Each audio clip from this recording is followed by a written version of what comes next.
Hey everyone, welcome to my another blog. তো আজকের ব্লগে আমি তোমাদের সাথে শেয়ার করব যে আমার অ্যানিভার্সারির দিনটা আমি কিভাবে সেলিব্রেট করলাম। তো আশা করছি তোমাদের এই ব্লগটা ভালো লাগবে, আর ভালো লাগলে অবশ্যই ব্লগটাকে শেয়ার করো আর কমেন্ট করো। তো এটা ছিল আমাদের ফার্স্ট অ্যানিভার্সারি সেলিব্রেশন, আর তার জন্য আমরা চলে গেছিলাম কলকাতা রাজবাড়িতে, যেটার আউটলেটটা হচ্ছে বালিগঞ্জে। তো এখানে আমার জন্য কিছু সারপ্রাইজ অপেক্ষায় ছিল, বাট সেটা আমি জানতাম না, এখন আমি সেটা জানতে পারবো। তো এখানে ঢুকেই আমি যেটা দেখি সেটা হচ্ছে একটা টেবিলে সাজানো আছে মালা, টোপর, বরণের থালা, তার সাথে ফ্লাওয়ার বুকে আর অনেক রকমের গিফটস। অ্যান্ড সব থেকে বেশি অবাক হয়ে যাকে দেখে সেটা হচ্ছে আমার বেস্ট ফ্রেন্ড অদ্রিজা। আসলে এই পুরো প্ল্যানটাই আমার হাজব্যান্ড আর আমার বেস্ট ফ্রেন্ড মিলে করেছিল আমাকে সারপ্রাইজ দেওয়ার জন্য। তো যথারীতি আমরা গিয়ে টেবিলে বসলাম অ্যান্ড ওর সব রকম রিচুয়ালসগুলো শুরু করলো। আসলে আমাদের বিয়ের সময় ও সেইভাবে ইনভলভ থাকতে পারেনি একটা কাজের জন্য, তো সেই কারণে ওর নিজের ওই ইচ্ছেটাকে পূরণ করার জন্য আজকে আমাদের এই পুরো ডেকোরেশনটা সব কিছু ও নিজেই অ্যারেঞ্জ করেছে।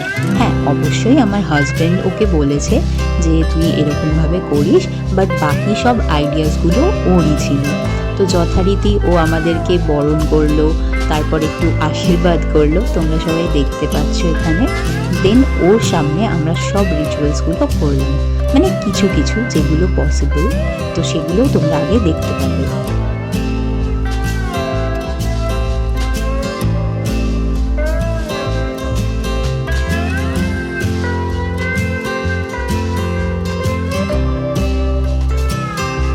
তো এখন আমরা মালা বদল করব, যেহেতু আমাদের বিয়েটা দেখতে পাইনি তাই ওর সামনে আবার আমরা মালা বদল করলাম। প্রথমে আমাদের মধ্যে একটু কনফিউশন হচ্ছিল যে কে আগে মালা পরাবে, তো আলটিমেটলি আমরা মালা বদলটা সারলাম, সেটা একটুখানি পোজ দিলাম ছবির জন্য। তারপর ও আমার জন্য এই সুন্দর একটা নেকলেস এনেছিল, যেটা আমাকে ও পরিয়ে দিল নিজের হাতে।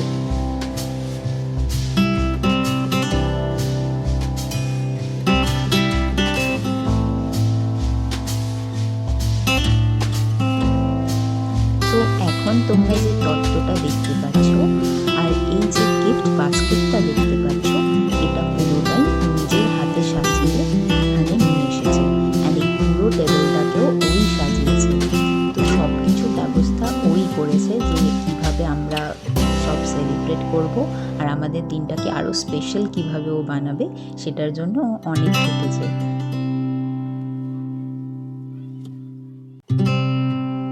তো আজকের এই ট্রিটটা ওর তরফ থেকেই ছিল। যেহেতু আমাদেরকে আইবুড়ো ভাত খাওয়াতে পারেনি, তাই ওর অনেক দিনের ইচ্ছে ছিল আমাদের দুজনকে একসাথে এইভাবে সাজিয়ে খাওয়াবে। তাই আজকে ও নিজের ইচ্ছেটা পূরণ করলো আর আমাদের এই দিনটাকে আরও স্পেশাল করে দিল। Thank you Adrija for the lovely day. এবার তোমরা জানাও তোমাদের কেমন লাগলো এই ব্লগটা। Thank you.